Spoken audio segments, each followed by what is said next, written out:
Okay, so hey guys, we are at the Power Players panel with Mary Lou Belli, Marilyn Atlas, and Phaedra Harris.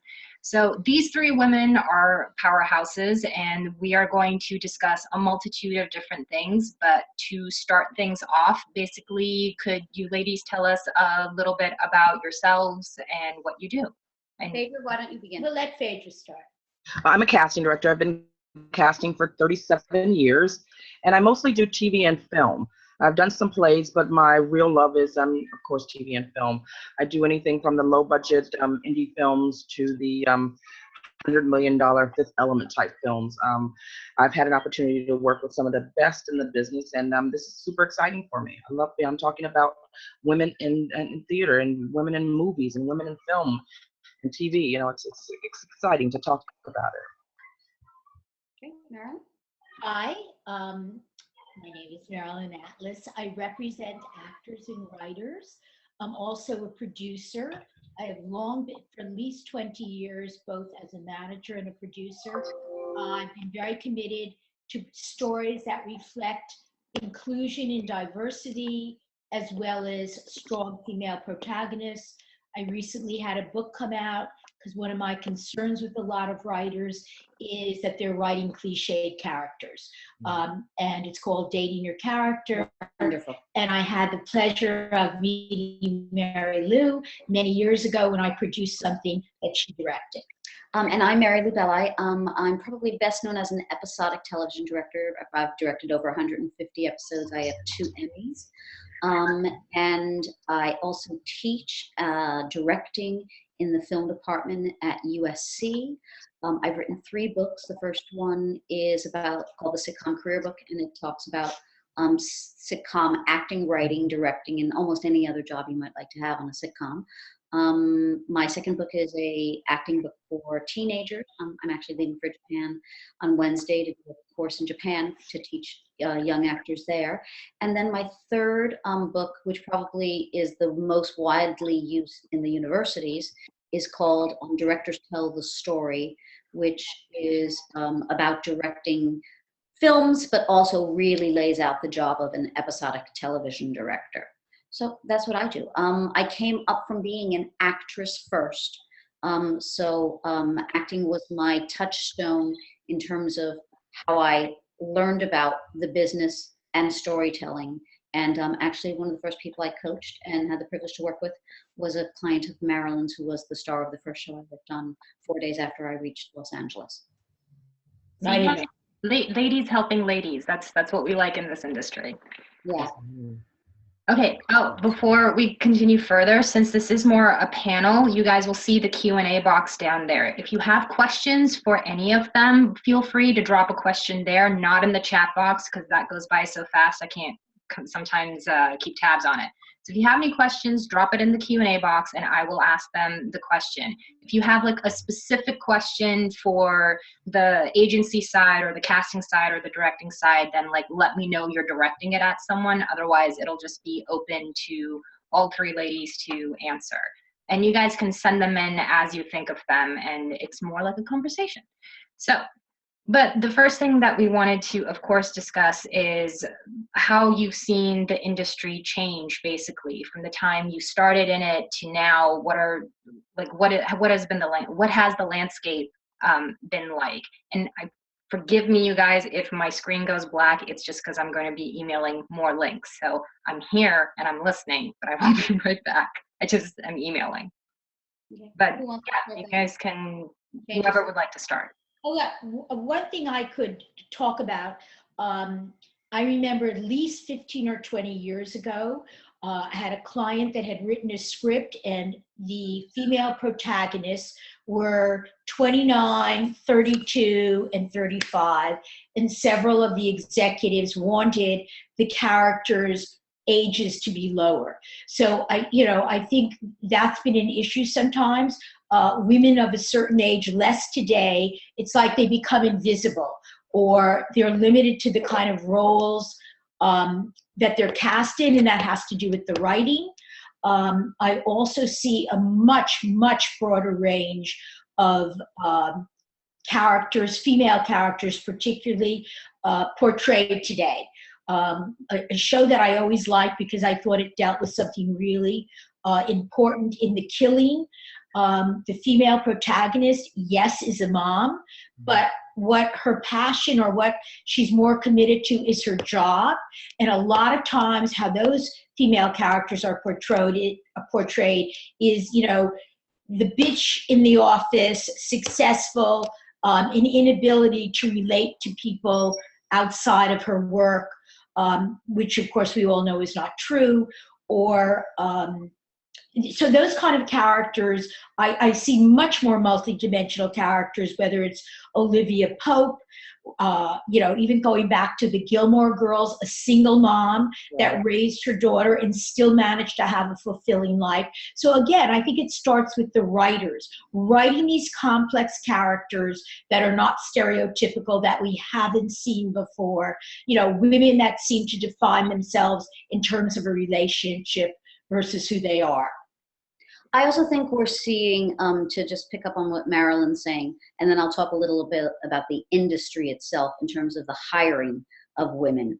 But the first thing in terms of the kind of roles I'm seeing is that those stereotypes are being broken when it says the judge or the director or the police person or policeman. I think we are now open, especially in casting, and Phaedra can talk to this a little bit more, but we're always trying to break those stereotypes that we have in our mind that, you know, I was in a class, an orientation when I was helping out an organization called Girls Inc. And they asked us to draw a picture of a professor. And nearly everyone in the classroom, including the women, drew a guy with glasses and, you know, whatever, but we did that. Or so we have these ingrained stereotypes in our mind that we have to actively work on. And I see the industry as a whole truly, truly aware of that today and making huge efforts to change things. Now, on the other hand, the hiring of women in positions as the woman writer, a woman casting director, a woman director, that we're making slow progress on. I have to say 20 years ago when I started in the business, there was a slight push. That slight push started some major careers, but it wasn't long lasting, and that push seriously stopped.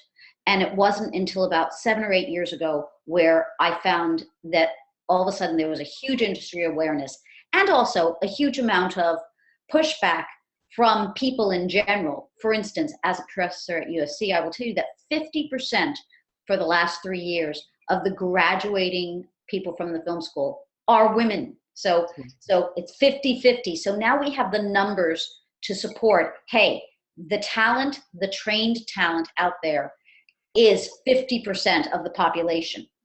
It's just not men who are studying to be filmmakers or writers or editors or whatever. It's everybody.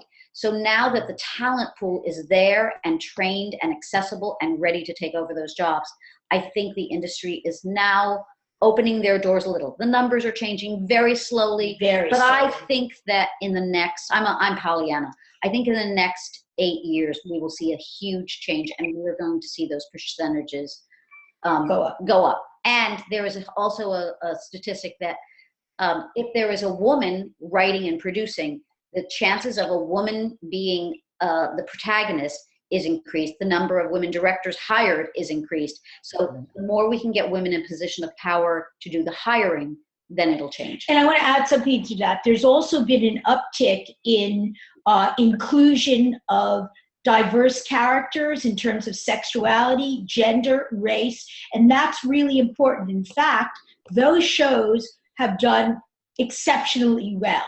So I think, again, going back to writers, I just had one thought before Phaedra speaks. I think a lot of occupations that writers pick for women also are very limiting. You rarely see scientists, math professors. There's certain occupations that seem to not be written for women, which is upsetting to me. That's why I was so pleased about Hidden Figures. Right. I also think if you go back, if you write a script and then go back and go, wow, Jimmy could be Jane. You'll always, and I'm sure, Phaedra, why don't you speak to this, especially as a casting person?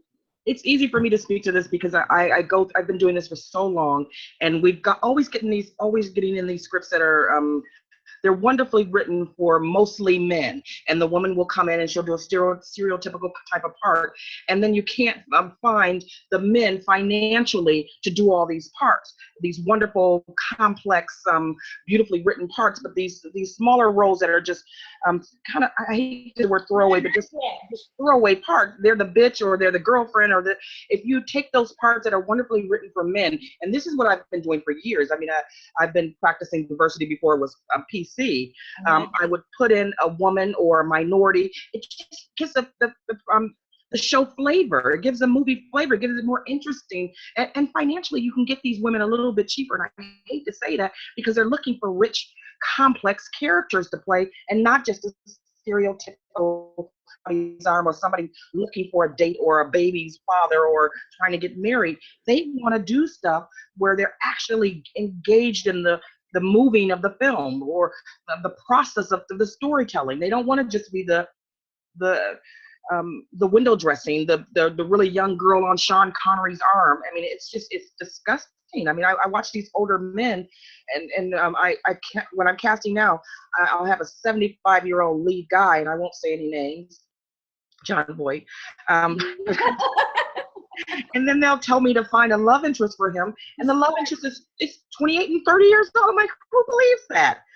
That's disgusting. Give him a real woman. Put a 55, 60-year-old broad up against him.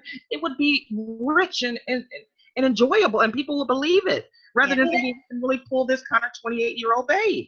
I've also found when I've asked writers, I go, well, how much did you have to change when you made that character older or younger or a different gender or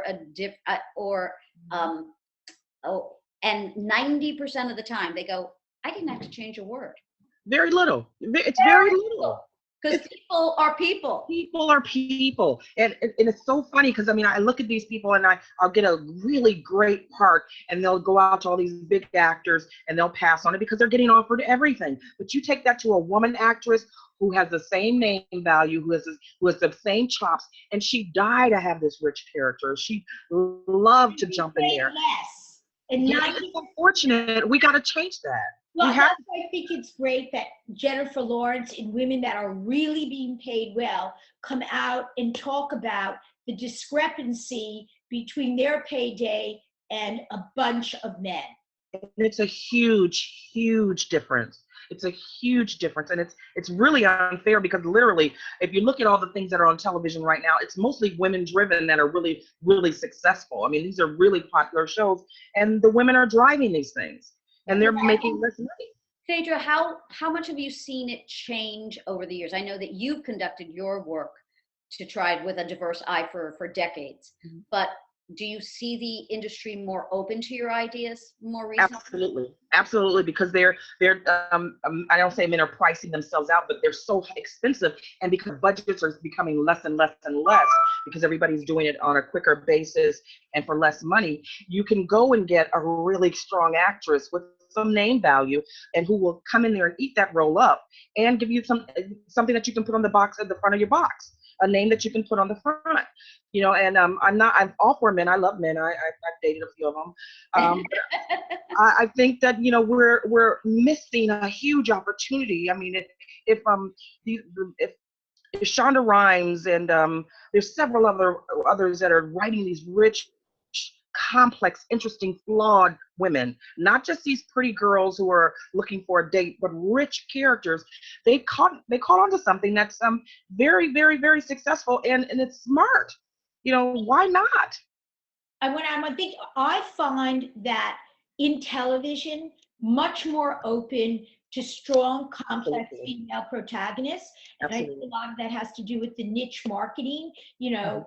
Netflix, HBO, Showtime, I'm talking cable and streaming channels. It's not the volume of viewership that you need in a feature. So it makes it a lot more palpable and a lot easier.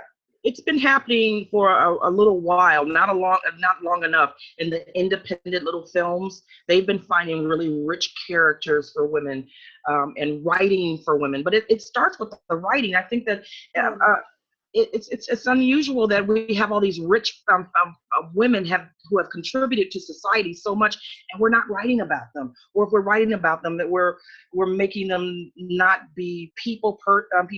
They can't understand their husbands. They're losing their man. They don't have relationships with other women. It's unfortunate, because I'm still looking for a date, but that's another story. But I still enjoy my life, and I go out and I do things. And why aren't these people represented so fully, completely across the spectrum? Well, you said something very interesting, Phaedra. I don't know how many of the writers know this, but there's the Bechdel test, which written by a writer. She did a study, I think in 2014, and then published this paper, that over 90% of the women in movies where two women are talking to each other, they're talking about a man. I mean, I've known Mary Lou for over 20 years, and other friends, or you and I know each other. That is not what we talk about. That's not what I'm now. No. Friends of mine, that's not what we talk. And yet, that always seems to be the thing that we're searching for. Right, exactly. As if somehow it only has to define their life in terms of a relationship. And that, I have to say, one thing that used to bother me was certain rom-coms that were written by women. It was always about the woman is smart in her professional life and an idiot in terms of her personal life and needs some man to coach her. And so I think it's really important. And I just thought of the movie of 500 Days. And one of the things that I liked about that when it came out is that here was a young woman that didn't want a committed relationship. And I was happy to see that, because I think there are women like that. And those characters need to be seen. Yeah, I always think what the advice I want to give to writers is we don't need to be rescued. Yes. We don't need to be rescued. Mm-hmm. Literally, if it's a crime novel or a crime drama, we don't need to be rescued, okay? We can rescue ourselves. Most times we don't freaking want to be rescued. We're really not in danger. We're enjoying this ride. We're not in danger. I'm not sure if anybody's watched that show, The Imposters, yet. This woman who's just something you recommend? Yeah. It just started. And it's just interesting because she's not the good guy all the time searching for love. She's the bad guy. She's the villain. She's out there doing the dirt. And I like that. I mean, it's interesting. I mean, I watched Dexter for years, and I enjoy the whole serial killer aspect. But I'd love to see a woman chop up somebody, because I mean, I think we'd have more creativity doing it. That's what I love when Gillian Flynn's book came out, Good Girl.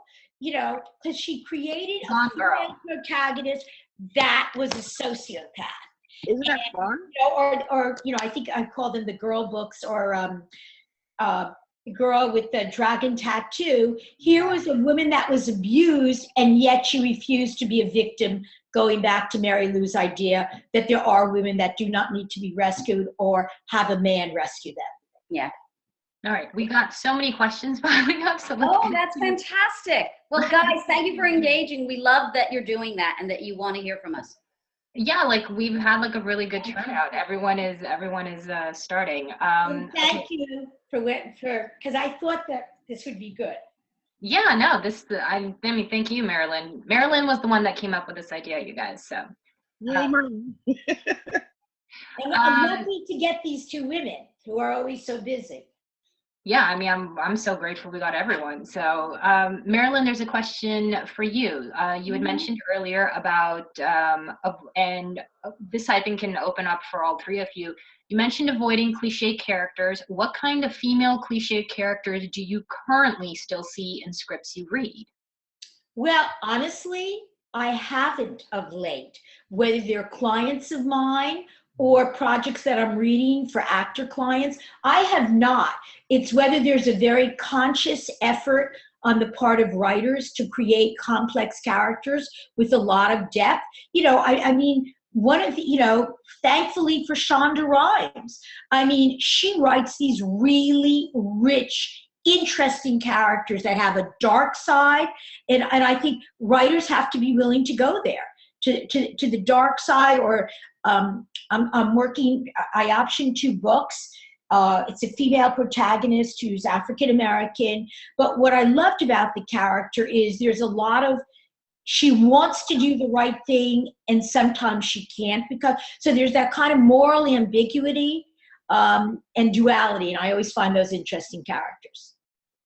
So, Mary Lou, do you still, like, when you're looking at scripts for directing, do you see any cliches still?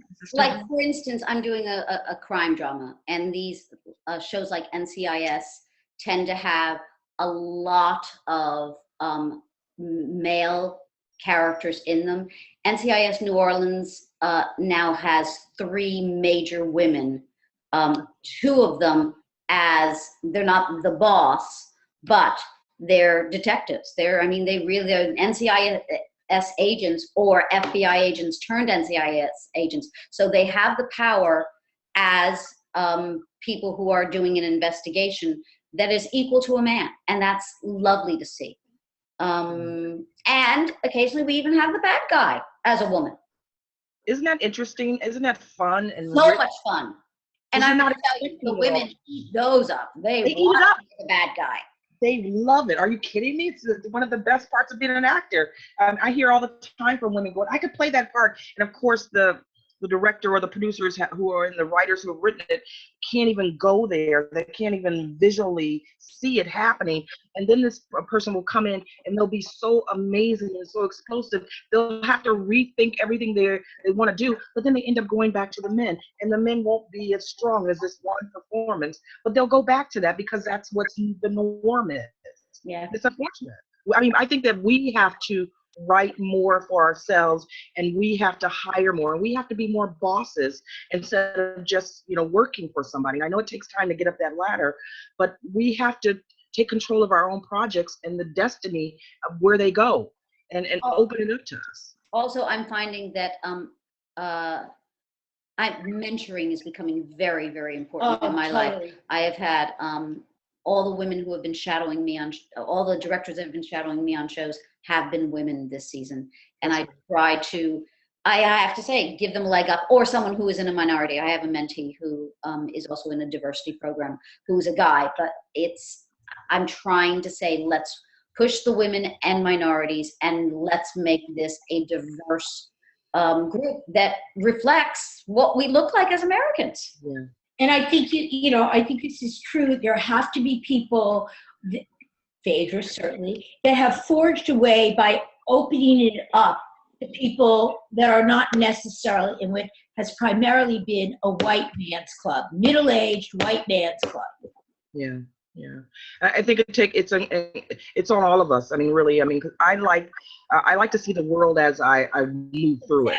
When I watch a show, I want to see a little bit of everything. It's not just Black or Latino, or it should be a mixture of everything. And the policeman doesn't have to be a man.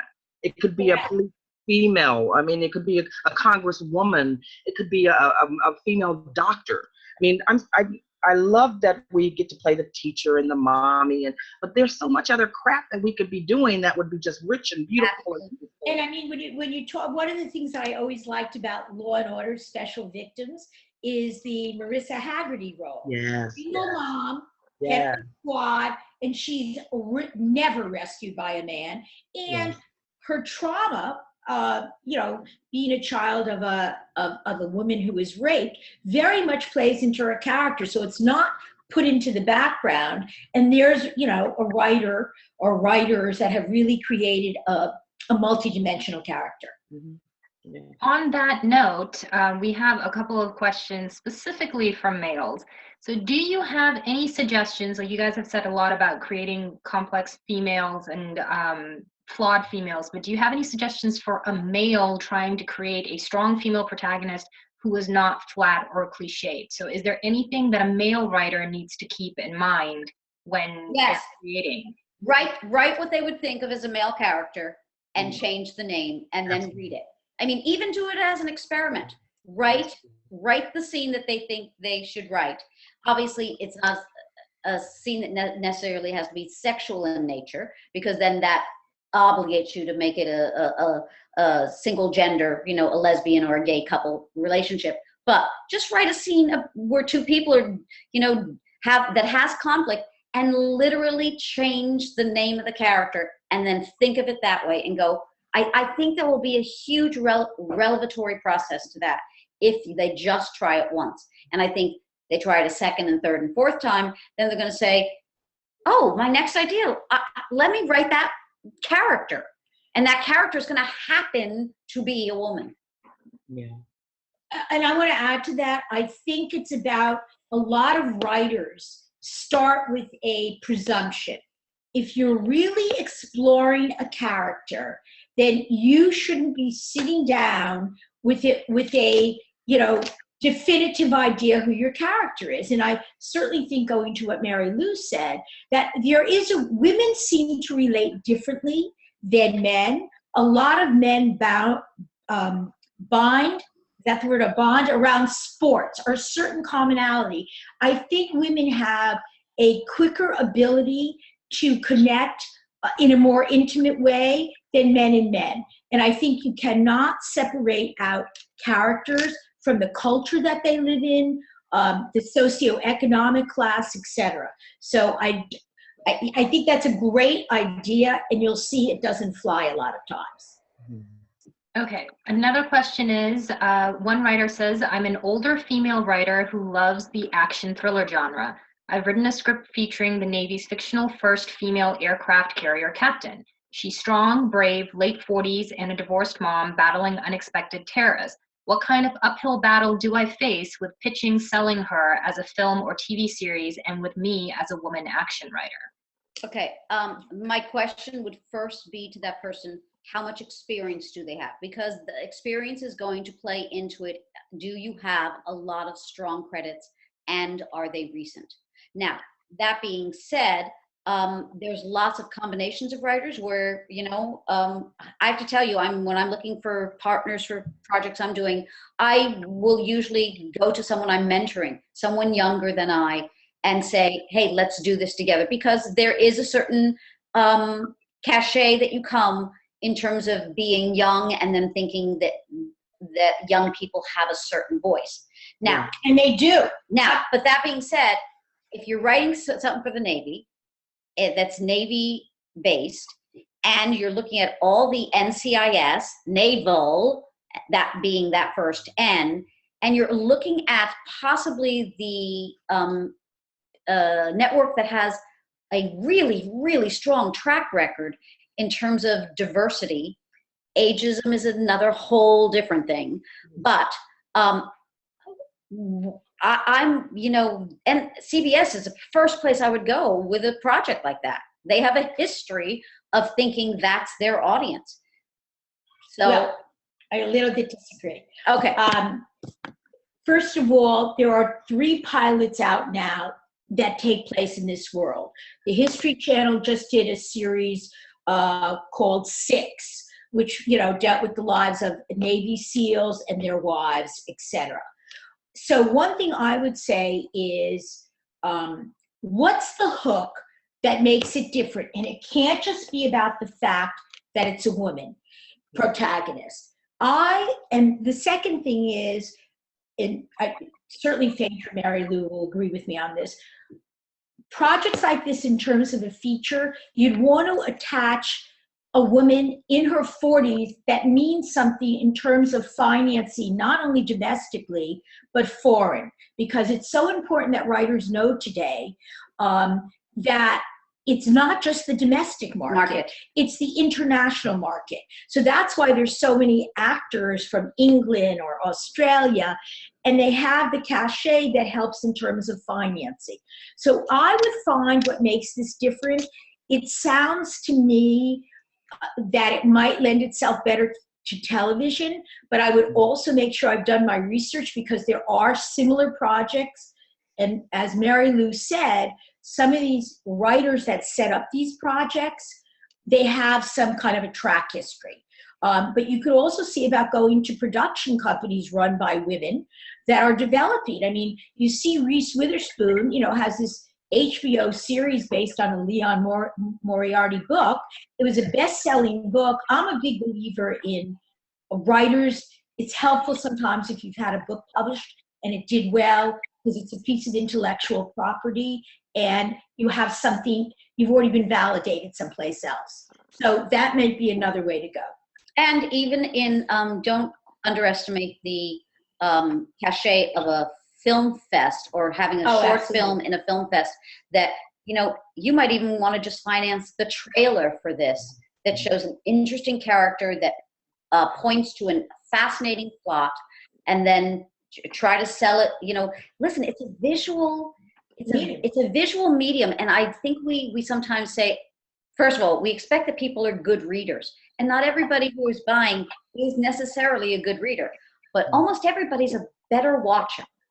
So if they can see it and go, oh, that's fascinating. Oh, what is that? Then you might have something that might sell as well. I like what Marilyn said about going to some of the females actors who have production companies. I mean, there are tons of women right now who are network approved already. Terry Hatcher and Jude Barrymore, all those people are and they're looking, Glenn Close, they're all looking for really strong female vehicles that they can latch themselves onto, either to produce or to star in. I mean, it might behoove you to try to maybe lock in a really strong actress. That's what I would do. That You know, actually get leads them to on our next board. question. The next question is, what is the best way to reach out to a well-respected actress or female director with a script if the writer doesn't have a rep or producer? Is it possible to get a response if we send a cold query to the actress or director's agent or manager? Very rarely. Very rarely. Sometimes a manager will be open, but they're going to ask you, and everyone else will agree, is this financed? That's the first question. That's the first question, particularly to an agent, because you're asking the possibility of someone attaching themselves to something that isn't set up. Mhm. So I did that once for a client. I really thought the project was amazing, and the person got the money 2 years later. You could have a lawyer submit for you. You're going to have to send a release form. No one is going to read anything Never. ever without, because they Ever. want to be indemnified. Yeah. A release form. And if ever you don't understand that, you can get one on the internet, Right. but you have to say to the person who is basically doing you a huge favor by taking the time to read your work, that I am saying I trust you, and if you have happened to have read something that was similar, I'm not going to come after you, because guys, as much as we think that our idea is the only idea out there, I cannot tell you how often I go, oh my God, this is just like something else I read. And it is. Absolutely, all the time. I think it's really important to not go to the agents if you can. If you can bypass the agents, go to the managers, because they're really more concerned about the health and the career of that actor rather than a commission.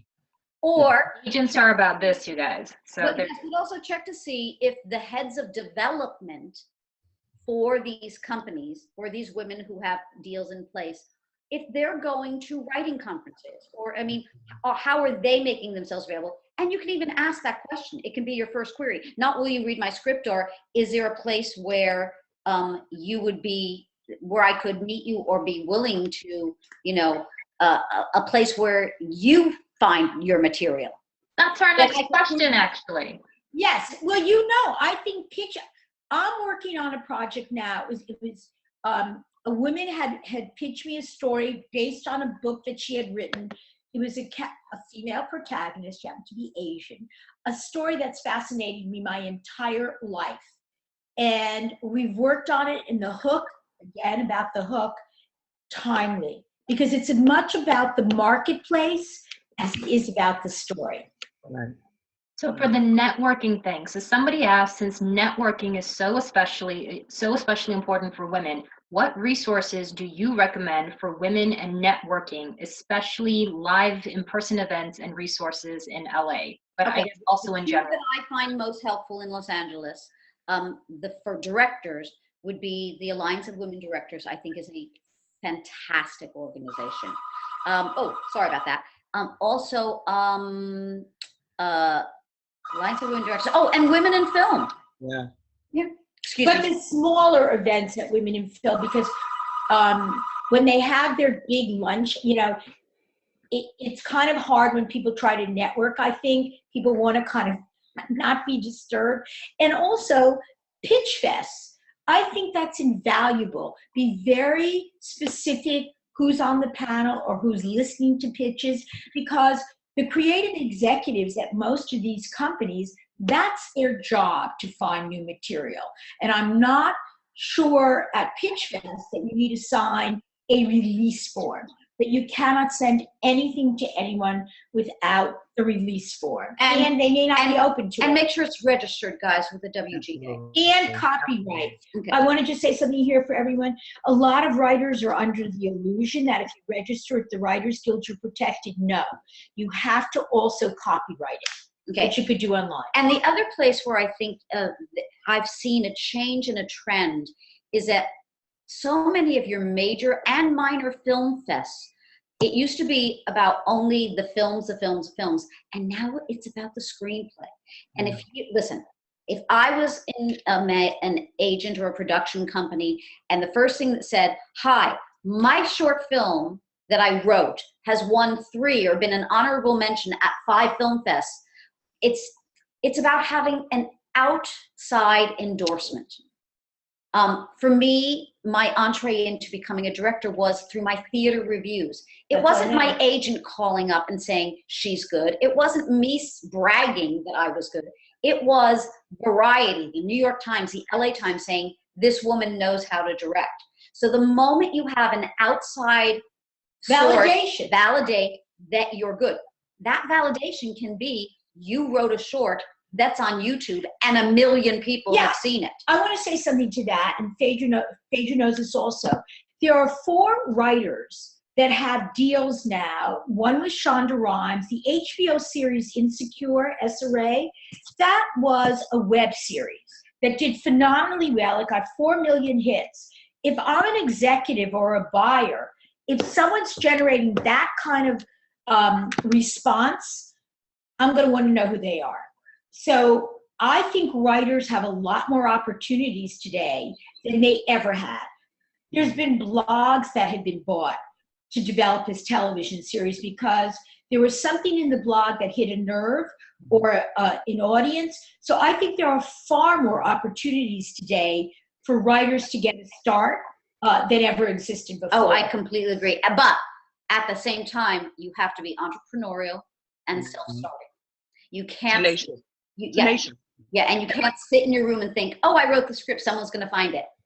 They won't.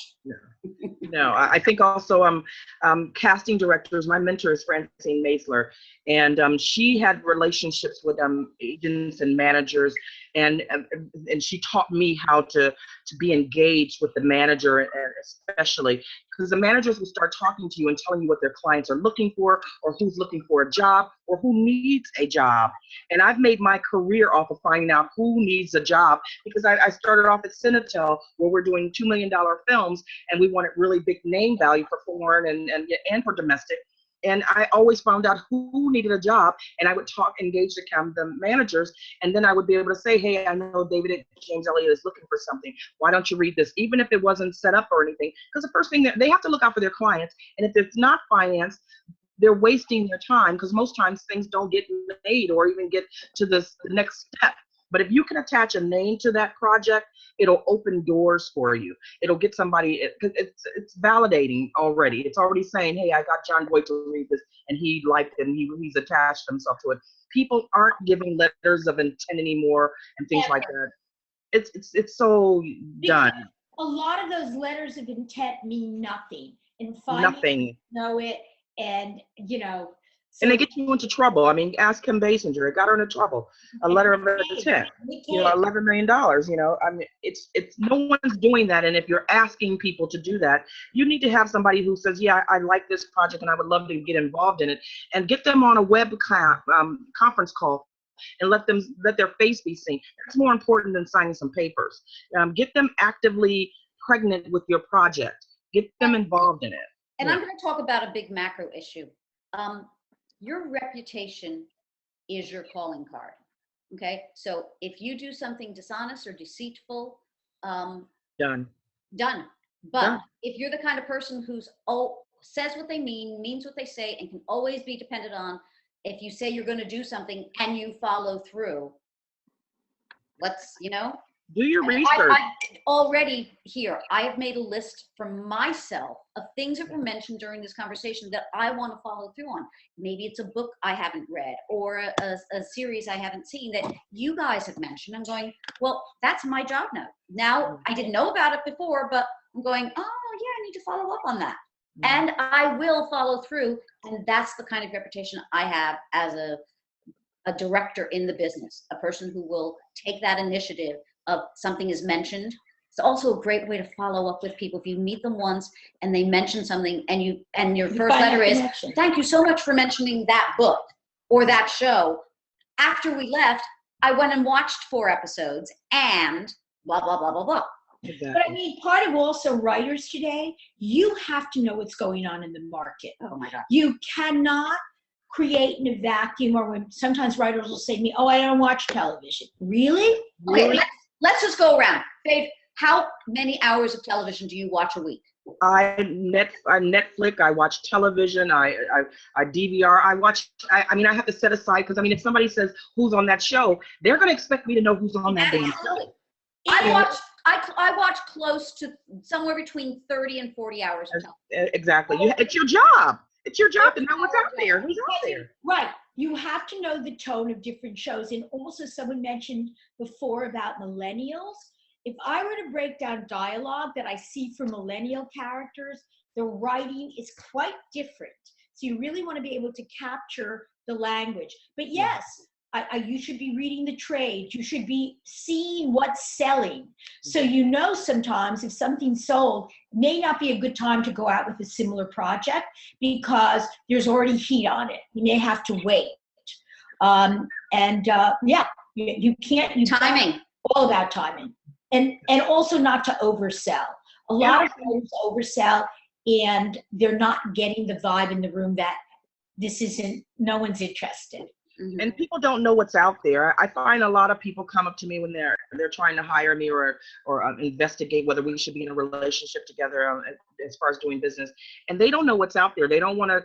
They want everybody to sign a release to read their stuff. I'm like, dude, nobody's doing your stuff. Nobody is really. There's so many ideas out there, and if I had a nickel for every idea that was so similar to something I just read, you gotta trust somebody, and you gotta get in the game. And if you do all your work of registering at the Writers Guild and trademark, you're good. You're copywritten. You're good. Trust somebody. Find somebody you can trust. Yeah. So we'll go to another question. I wanted to say one thing right, it's not about the idea. Ideas are not copyrightable. Not at all. It's about the execution of the writing.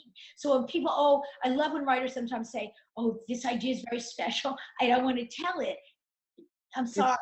No, there's nothing that it's how it's done. Very true. All right, next question is, some stories take place in environments which are almost inevitably heavily masculine, especially if historically set. Saving Private Ryan, 12 Angry Men. If telling these stories today, there is temptation to force in or heighten roles for female characters. Does this ever seem forced to you, or would you encourage it? Excellent question. I would say a couple of things. If you have a great character and you're dealing with universal themes, then that should be an interesting way in. I mean, you see all these women in the military today. So again, I think it's about the character and what makes that interesting, because their reactions are bound to be somewhat different just on a cultural level. Well, okay, so let me just tell a story. I just saw Lance Black.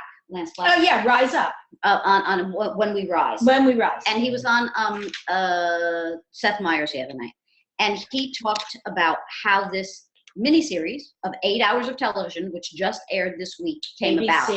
And he came off from winning his Oscar for Milk, and I think Whoopi Goldberg was either backstage or had presented his award to him. And the first thing she said to him, and what about the women from that time? And that was the germ that set him to rise. So he was going to tell So I would say to that question, yeah, that's a story you might want to tell. And if that's it, and there's no women in it, you know, someone might buy that. There might be that.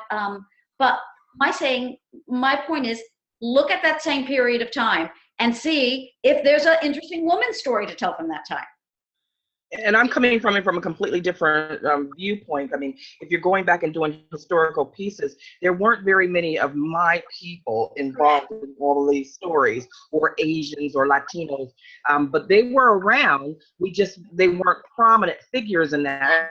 And I love that you said that, because this Asian project, this woman was known. And part of why I was drawn to the material, because of the time that she lived in. She was brilliant, also quite calculating, and she quickly learned in a time that wanted women to remain silent, that didn't want them to be active.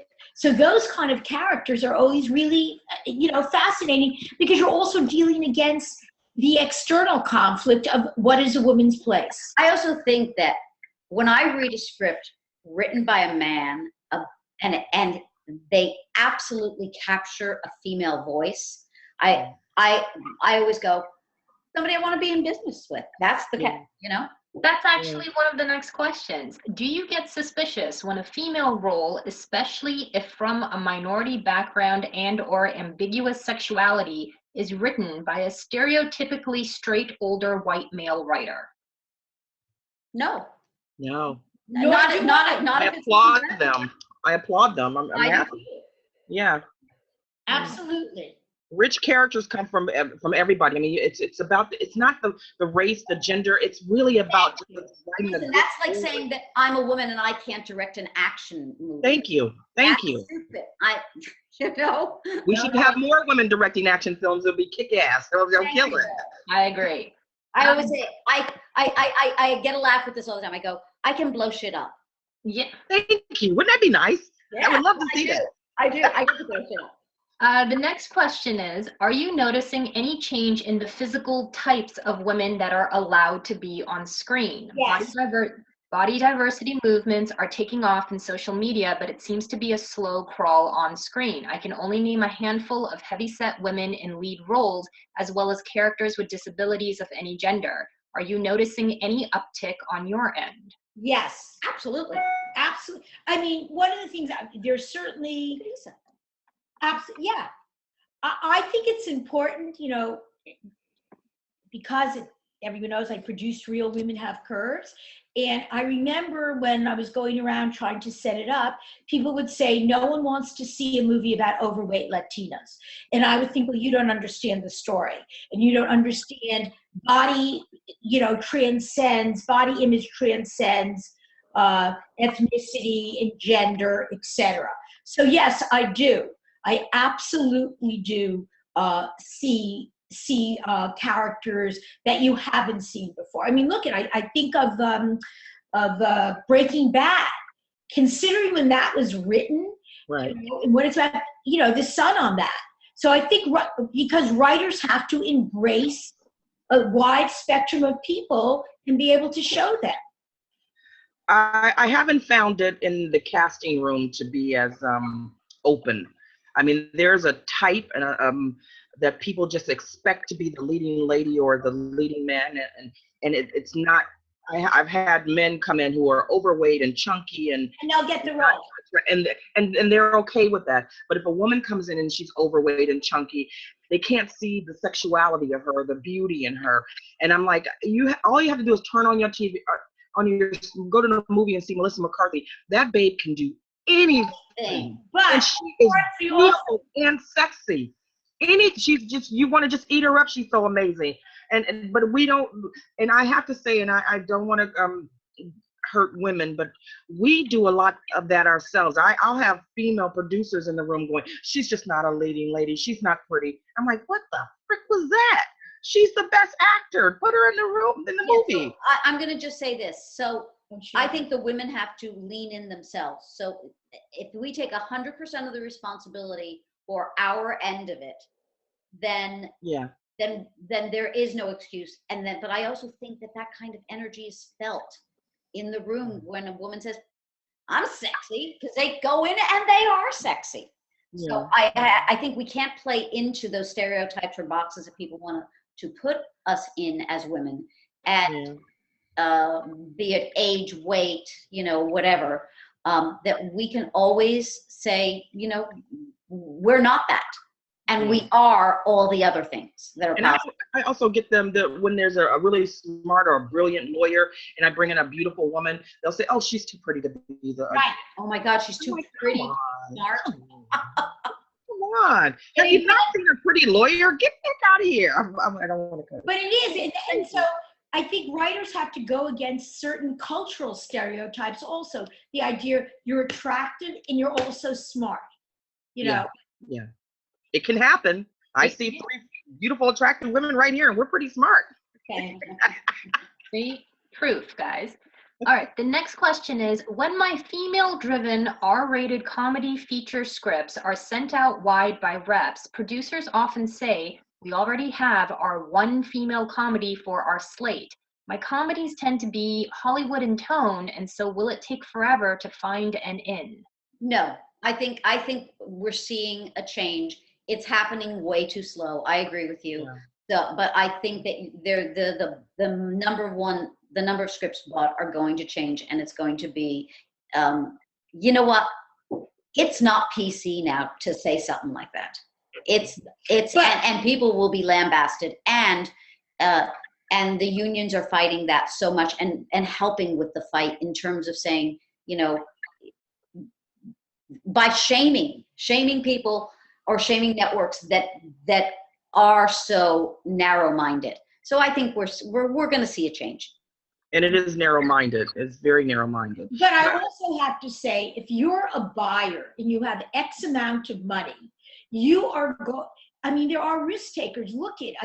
You see a movie like Moonlight, which I thought was extraordinary, made for under $1.4 million, and has grossed, tremendously at the box office, a small movie.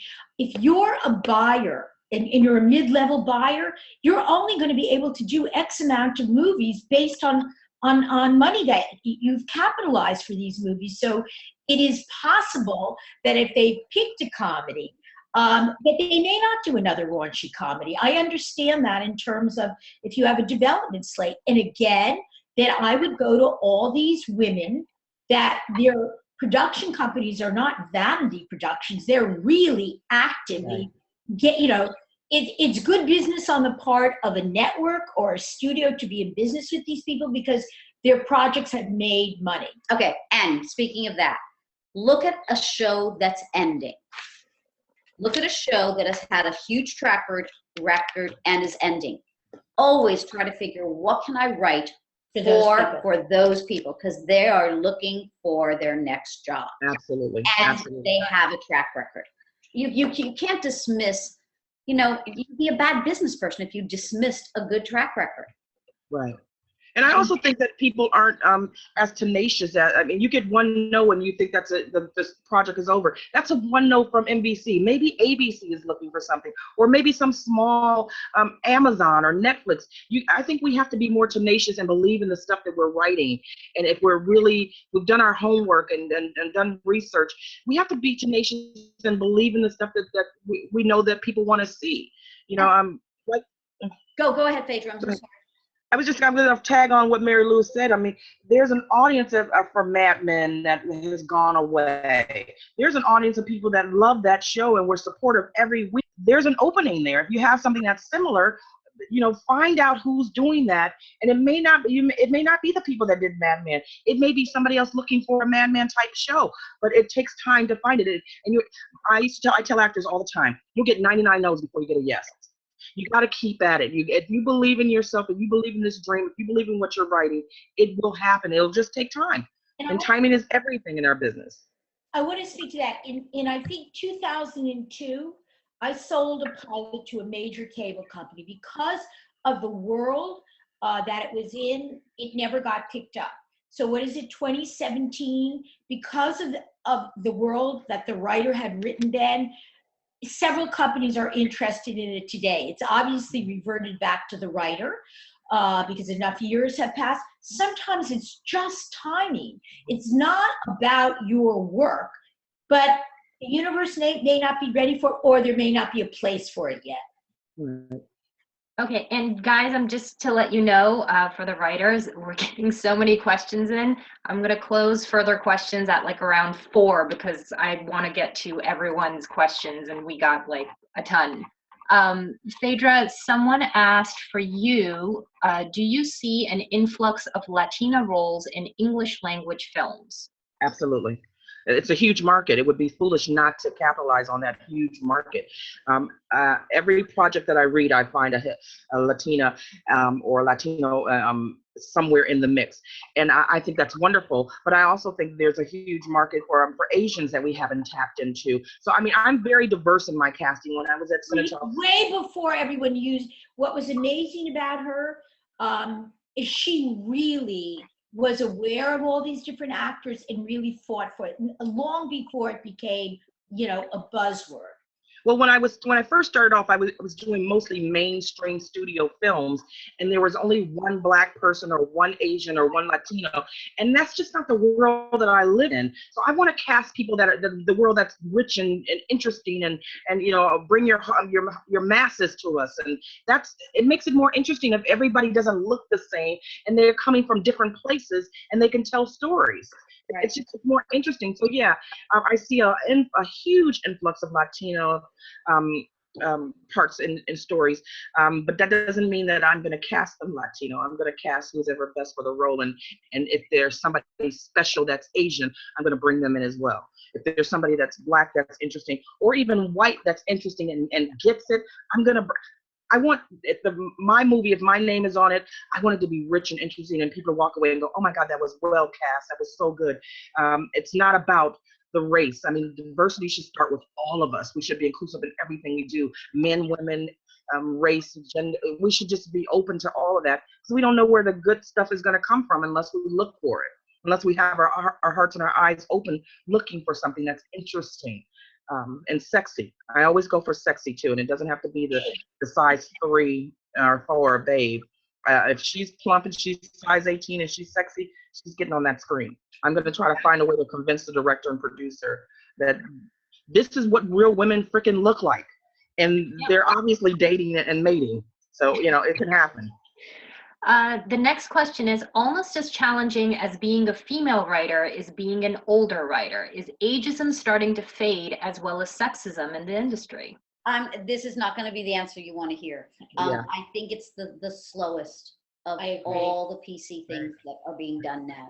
I think that the older writer is still losing jobs because of their age. So I hate to say that, but I'm not going to lie.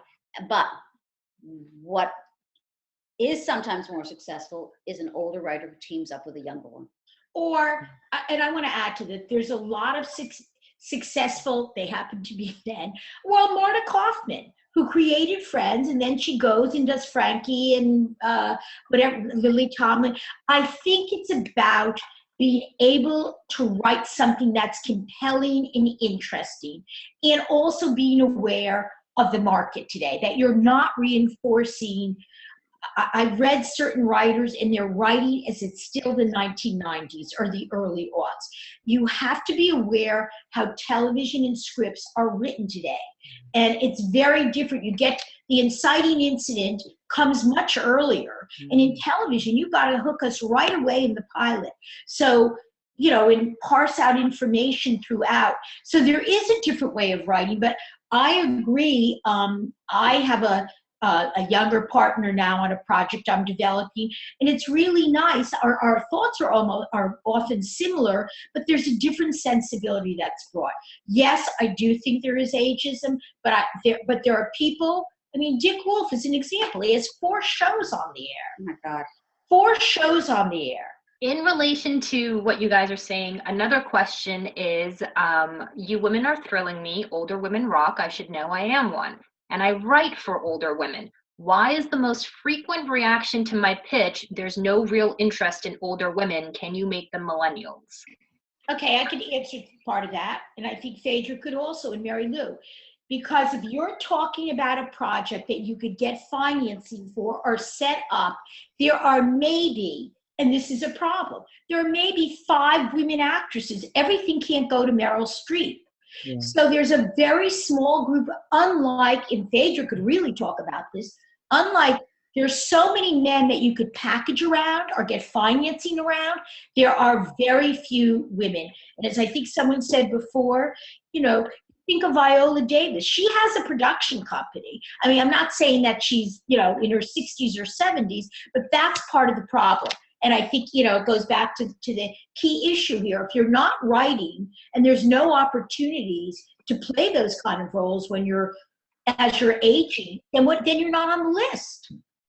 Phaedra, do you want to address that? Because I know you know that really well. It's a hard one. I think that I think again we just have to be tenacious and just write for the things that we believe in, the things that we know, and then go after the people. I mean, there literally are maybe 5 women who can get a show greenlit and after a certain age, but they're there, and for the most part, most of them aren't working.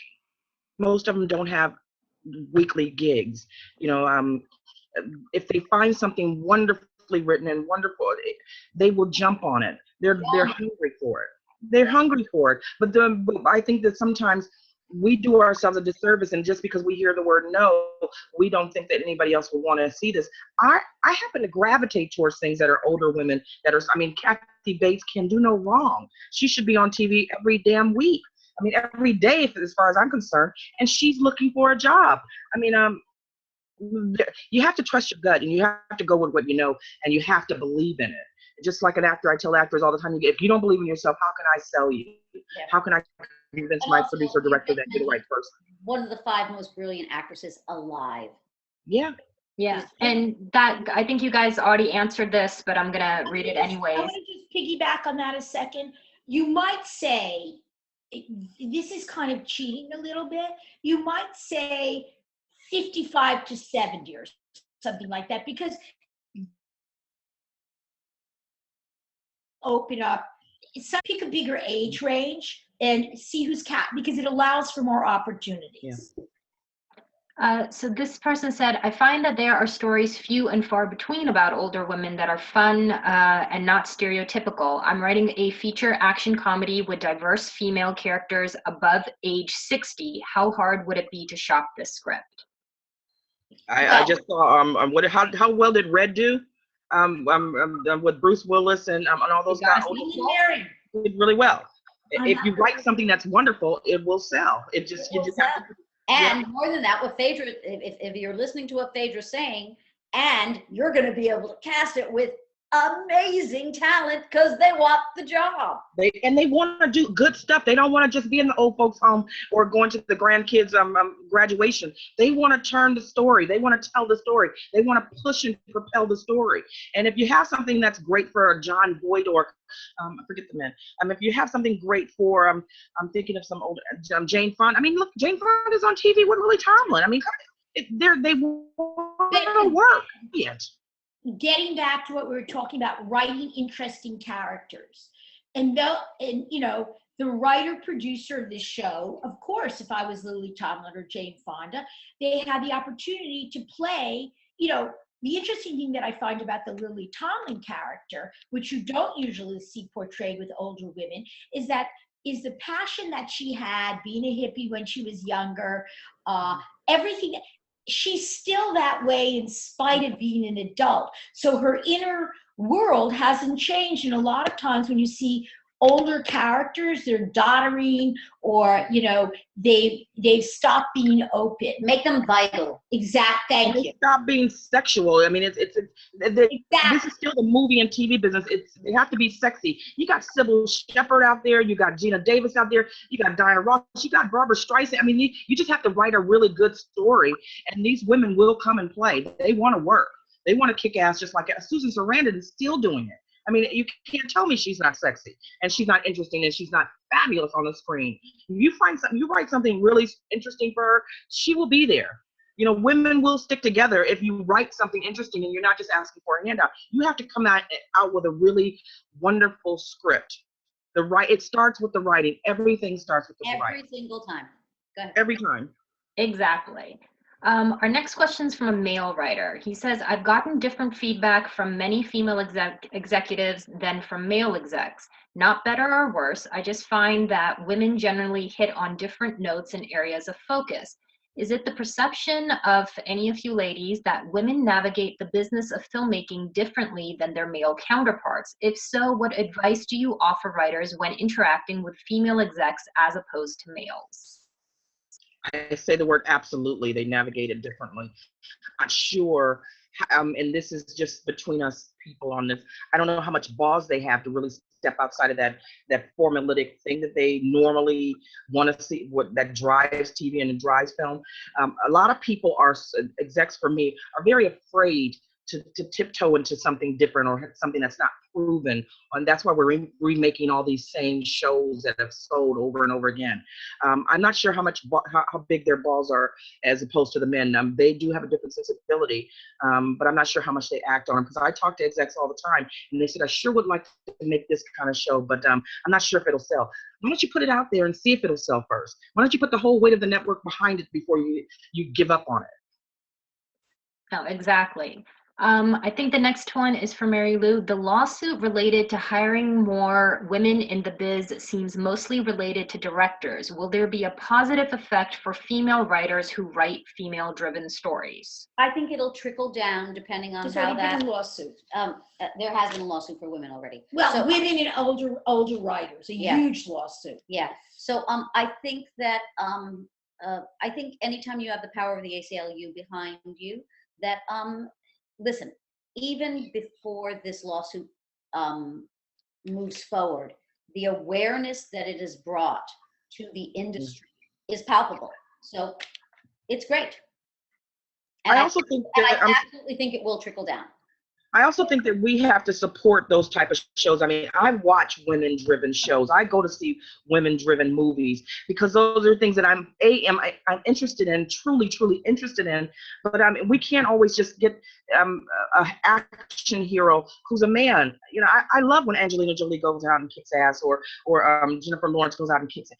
But where's the rest of them? There's so many diverse, interesting women that can go out there and be. I love the idea of the female in the Navy, and because that's happening now. No. That really And is. my favorite superhero ever is Jessica Jones. No, I like Nick Cage. Yeah. I'm with you. Phaedra, somebody asked you, why do you think it is that writers and producers favor creating content that stars male leads over female leads? Because it's money. It's all money driven. We're going back to foreign and domestic being able to sell that project foreign and domestically. I come from a world where for 8 years I worked at Cinetel, and all we cared about was the foreign market, because we can go and pre-sell the show before we even get the movie up and running. Before we start shooting the movie, we can go and sell certain territories and make all of our budget before we have to sell it domestically. So I mean, it's all about money, and it's not a personal thing. This business is still a business, and if they don't make money, somebody's going to lose their job, and that's why people don't have a lot of balls to go after women-driven stories. That they're going after stuff that's already been proven. But it's all money, and it's all generated by who can sell foreign and who can get a green light at a network. And most times those people are men, unless we change that. There was no Kerry Washington or scandal before somebody took a chance on her. And the only reason they took a chance on her was because Shonda Rhimes had Grey's Anatomy, and it was so successful. And they gave her another opportunity to do that. And then it brought on Viola Davis. We have to change the way the system is working and prove that there's viability in everybody if we have good writing. Yeah, but I want to say something going back to that also. I really feel there are more opportunities in television than in the feature market. I agree. So I think that's something that writers, one thing that I like about the TV market, you could be in development for years on a feature, years. And even though people say, oh, it's low budget, it's just as hard to get seed money, a distribution deal, and attached for a small budget movie as it is for a big budget. That's very true. So one of the reasons, and I also like the book world a lot. A lot of people get wedded to the idea this is a television show. I want to just cite one quick story. A couple of years ago, a client was out pitching a TV pilot, and we thought we had a deal. I opened the trades 2 days later, and another company had made a deal in the same subject area. I said to the client, why don't you write this as a play? Take some time off. The writer wrote it as a play. Maybe a year later, it got great reviews. The other show that was supposed to be green light did not get green light. And that was an opportunity again to go back to television and try to sell this project in television based off good reviews in a play in timing. Mm. So you have to think outside the box. Exactly. Someone asked, before I continue, do you ladies have a hard out at 4:30? Or can you stay a little longer? 4:40. Okay. All right. Guys, I'm so sorry, but I'm going to have to pick and choose the questions because we're not going to have enough time to cover everything. And we'll try to be brief in our answers. So just fire away. Okay. Do successful female writers mentor female writers trying to break into TV or film the way female directors sometimes do? How could we reach established female screenwriters? Yeah. My writer clients do mentor other people. I've mentored people. I mean, I guess that would depend on the individual. I would have no idea. There are many, many women that give back and that are mentors.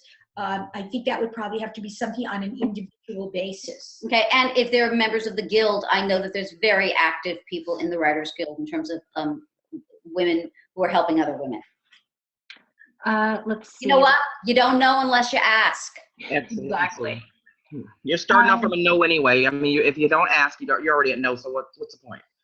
You mentioned that writers shouldn't hesitate to sign release forms, which are totally understandable to protect established entities from frivolous claims. But some literary managers are now requiring releases that include language that precludes any claim, even if a totally identical script, including the fully executed story, is actually used.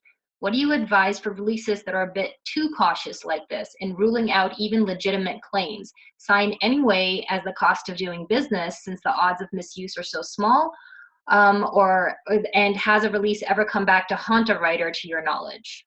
Well, I've never heard of this. So Phaedra, I've never heard of a release form with all, they're pretty boilerplate. Yeah. I mean, if I felt uncomfortable about being in business with someone, then I wouldn't sign the agreement. Yeah, or offer them a different release. Yeah. And say, I'm not doing it unless you sign this release. Or we change the language of it. Yeah. I mean, that's a legal question. I mean, I've never heard of this. I use the same. And listen, if yours is the better script, everybody wants the better script. That's true. What are your thoughts about the Shades of Blue character that Jennifer Lopez plays as the dirty cop? I love it. I love it. It reminds me of that wonderful feature she did with George Clooney years ago. Oh, the Steven Soderbergh. The Steven Soderbergh film. It was wonderful. Yeah. And I'm thrilled to see her back because I think she's been underestimated as an actress.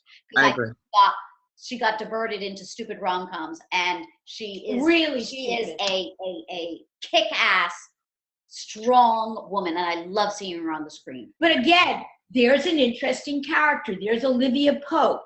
There's what's the Viola Davis? These are women that have a dark side.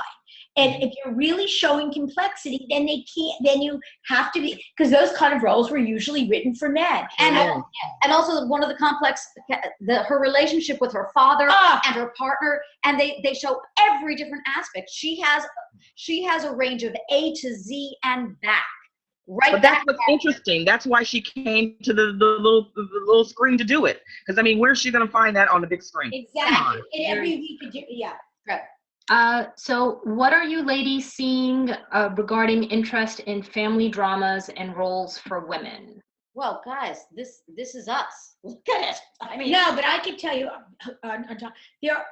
Alan Ball just wrote a pilot that's going to be on HBO.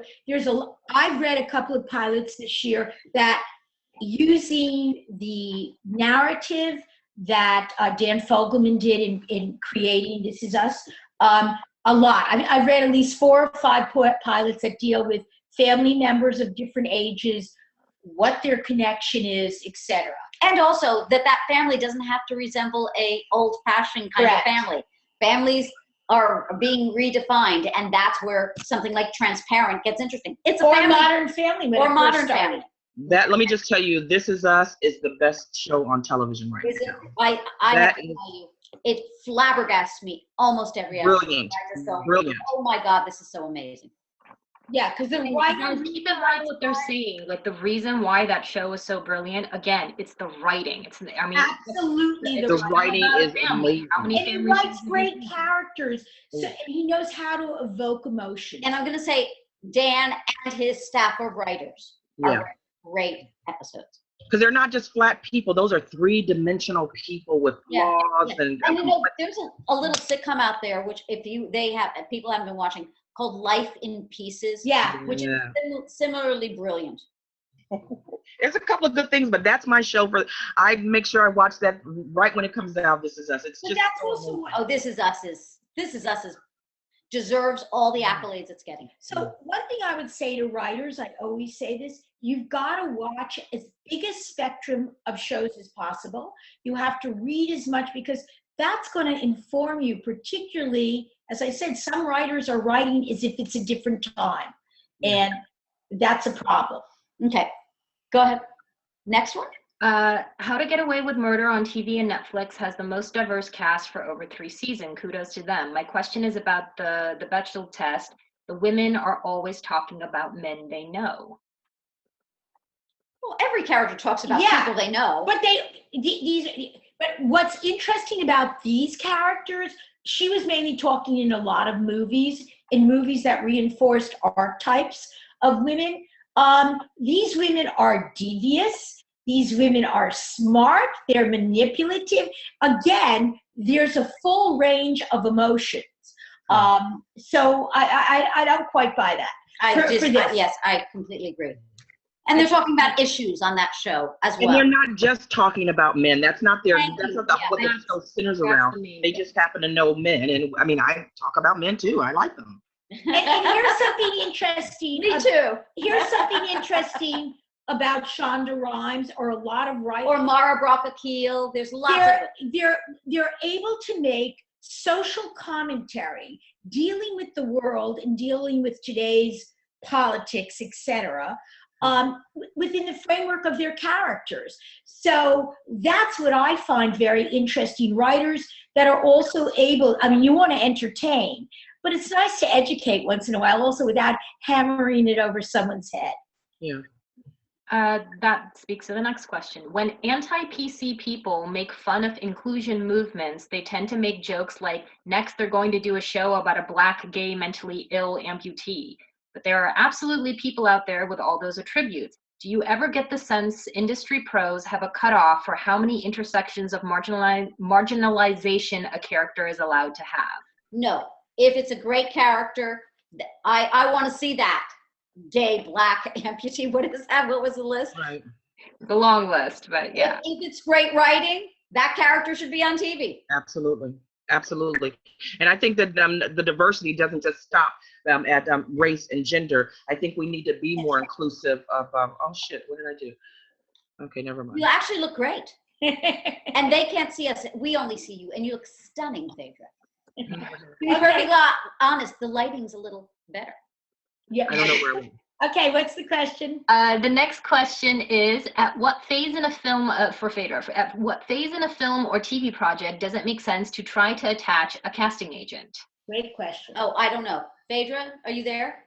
I'm here. I think that you have your ducks in a row, and you have everything that Marilyn talked about, that you and Mary Lou talked about, Writers Guild, copywritten.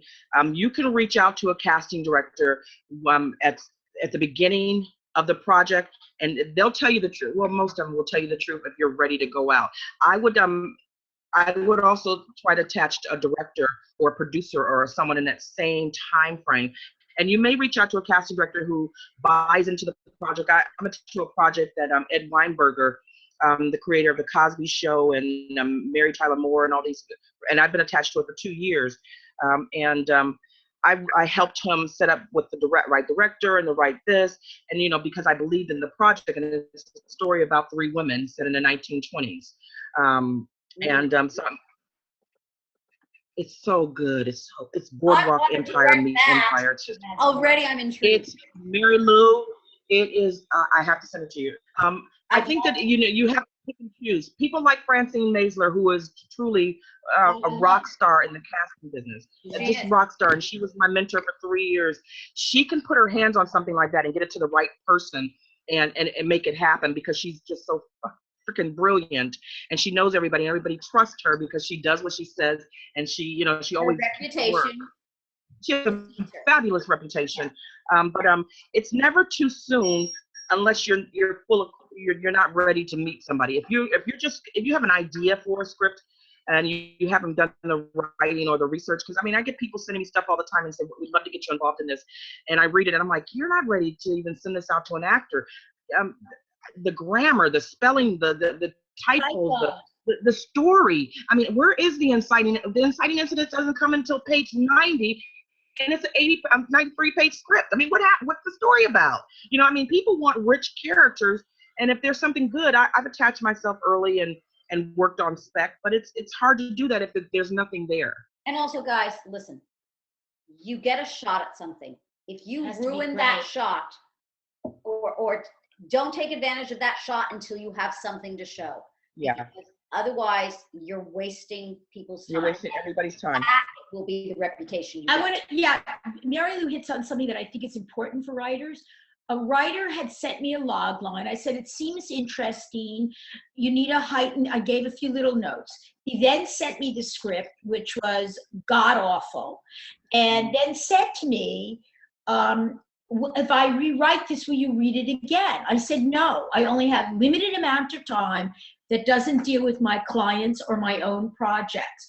So if you're sending something out, it's not in the best shape possible, it's problematic.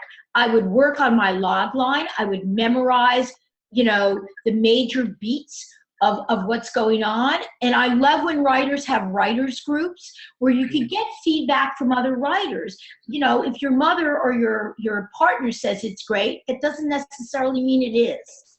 Yeah. I have a school, and I teach actors how to audition. I've been doing this at my church for 17 years. And what I do is I have a lot of writer friends who always throw scripts out at me and say, can we do a read through? Because I just want to see how brilliant my script is. And it helps to hear that stuff out loud with real actors. And before you start making big giant leaps, you need to know if it's working or what, because I get a lot of people sending me stuff, and sometimes it really is not ready to be seen yet. You need to workshop it. You need to have other writers look at it and reading you notes, and it's a process. It's a long time. You get really lucky if you get something and it jumps off the page right away, but if it's not there, jump off the page today. It's hard. You got to do the work. There's no easy way to do it. You got to do the work. And if we're asking for good writing takes time, and it's rich, and it's complex, and it's researched, and it's good. Also, it's good shit, and you got to take the time to do it. In terms of you talking about the acting school, I have never met a good actor who wasn't willing to do a reading of a script. All the time. All the time. I do it all the time. They want to help you. They want you to they want to be near writers. They want to be near writers. There's certain acting classes in town. That's all they do. It's not a scene work class. They basically work on the scenes from a screenplay every class, and the writer is there to listen to it. It's like, oh my gosh.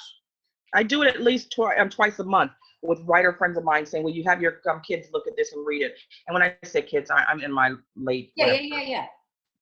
The kids are like 28 to 35, and we get together and I cast the thing the way it's supposed to. And sometimes I'll throw in a star name if I think the script is ready to be with a star name, and they'll come out and they'll see how it works and how it plays. Don't miss those steps. The writers groups and having somebody read it out loud, those are super important steps, so you'll know what you have. So when you go to somebody like Marilyn, you can say, I even videotape this and let you see how it played, how it worked.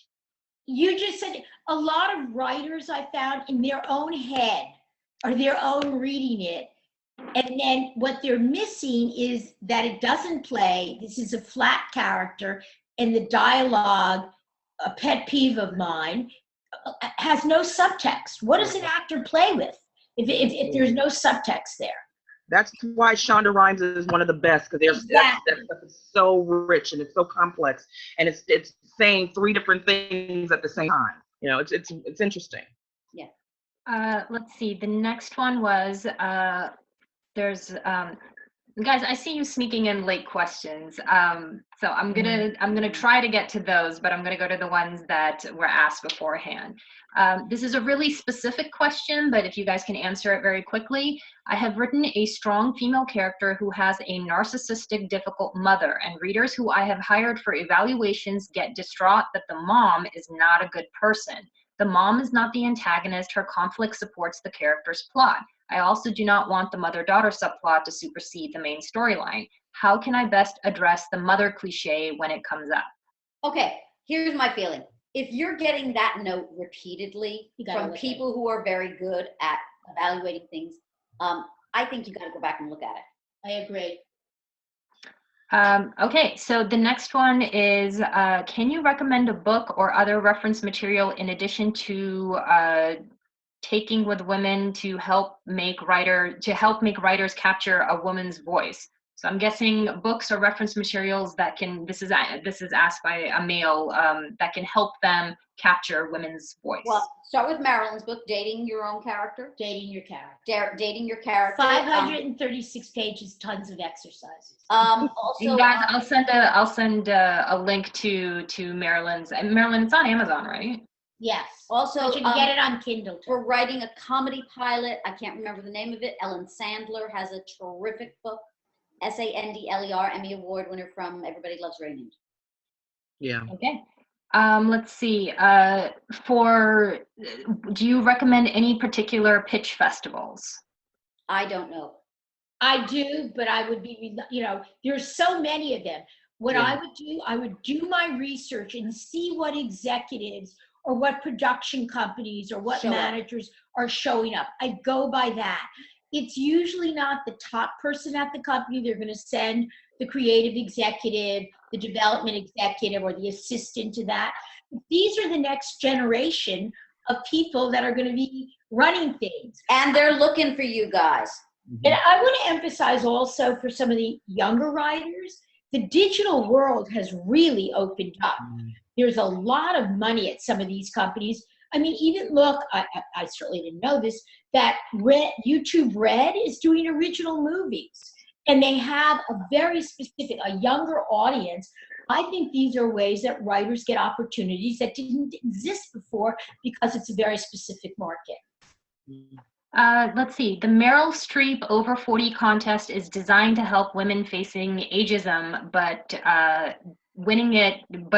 if you win it, could it stigmatize you by publicizing your age? Who cares? Get out there and get a win. You've written something, I don't know if it was one of the Supermans or what. I mean, there's a bunch of book writers that were in their 70s, 80s, and 90s. When they first kind of blossomed. I mean, I think of this book from 100 years ago. It was made into a movie called, I don't know why I thought of it, Stones for Abara. The writer was 76. It was her first book. It got made into a movie, and it also was a bestseller, or got all kinds of awards. And I know a writer who won the American Book Award when he was for his best first novel when he was in his 60s, and went on to write 12 other novels. And the first 3 before he died all got made into major feature films. And again, then we're reinforcing that stereotype of ageism. If I tell my age, and that goes to a big point of mine that we talked on earlier. Writers that have to write characters that are older that do not reinforce that stereotype. I love that Norman Lear is partnered with Carmichael. He's 28 years old. Norman Lear's going to be 95. Yeah. They find a meeting of the minds. I think it starts with writers that are portraying characters that we haven't seen that are stereotypes. And let me just tell you this real quickly. I tell this to actors all the time. They said, I don't want to get typecast. If you're typecast, that means you're known. And you can always change somebody's perception of you by writing something different or reinventing yourself. But if somebody knows your name and they can hire you, get hired. Get in the game, and then you can change the game a little bit. But you can't change the game on the outside of it. You got to get in there and play. Absolutely, Phaedra. That's great advice. Let's see. Next one is, I've written flawed female protagonists from age 11 to 18 in my spec drama features. Is it harder to sell kids, teenage protagonists than adult, or does it depend on the character and movie?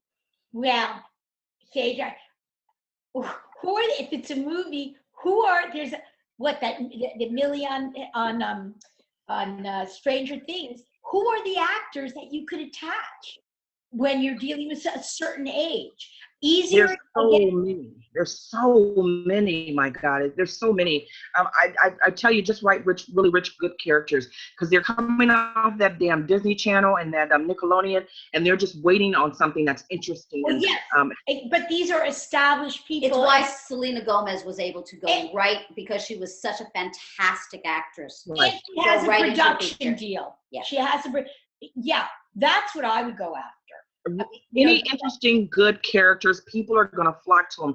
And I just did a show called Patriots. It's a pilot, and it's about these women who, young girls, I shouldn't say women, they're 19 to 21-year-old in college, and they're going to a bachelor school, and all they're caring about is politics, and they're really flawed. They're like older politics. It's House of Cards in college.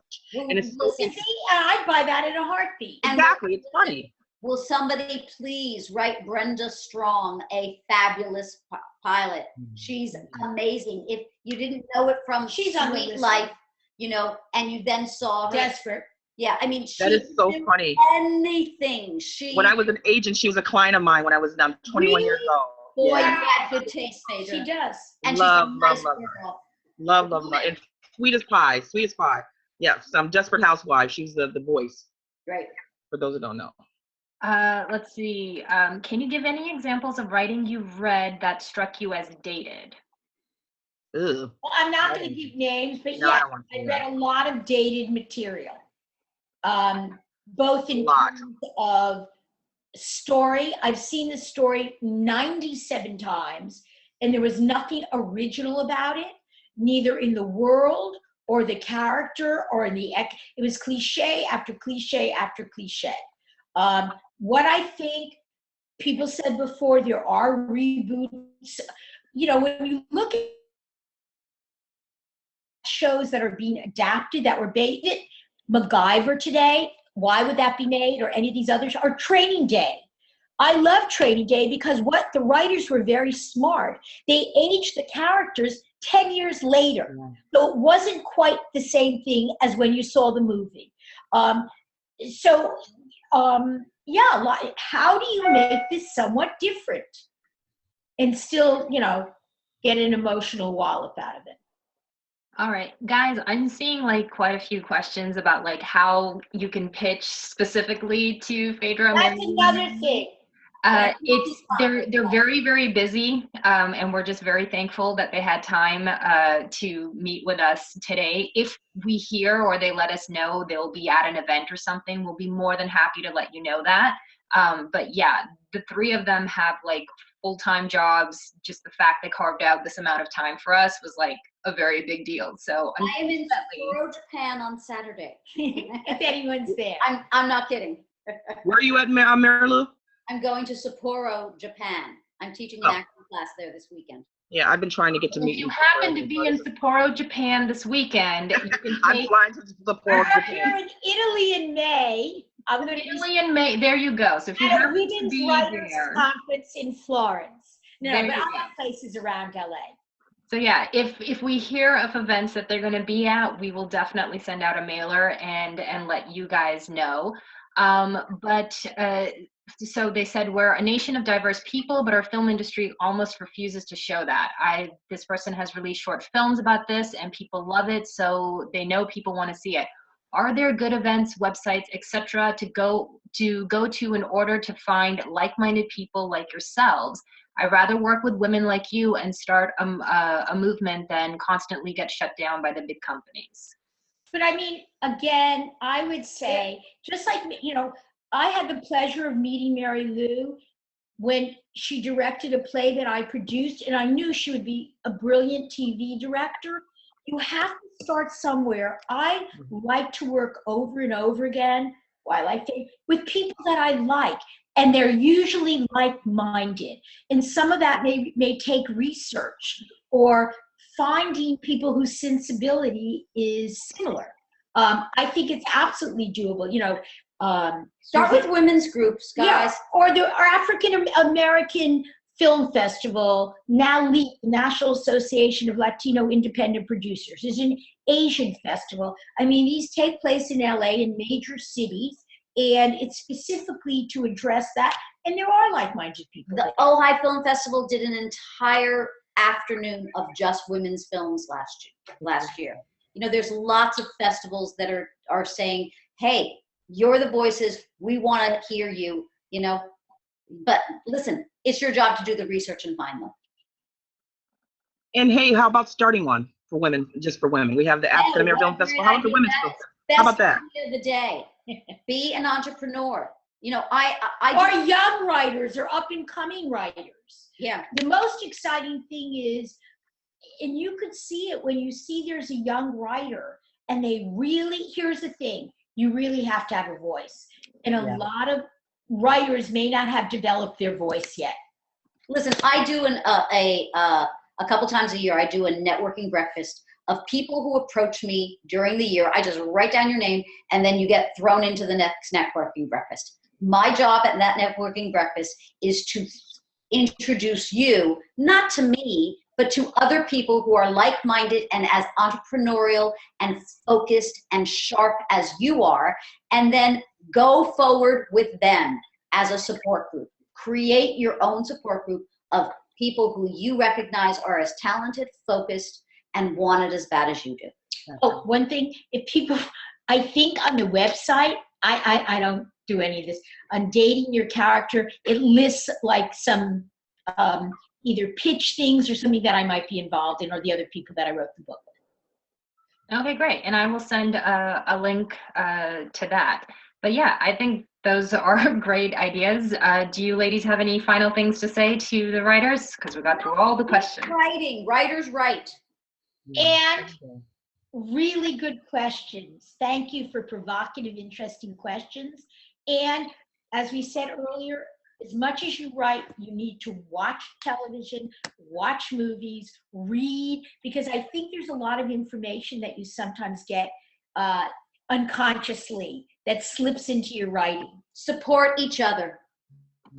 That would be my main thing. Is I think that this journey is so long sometimes and so difficult. If you surround yourself with people that are doing the same thing that you do, like-minded people, and not just people at the bottom of the spectrum, try to get to the people that you aspire to be like and write like.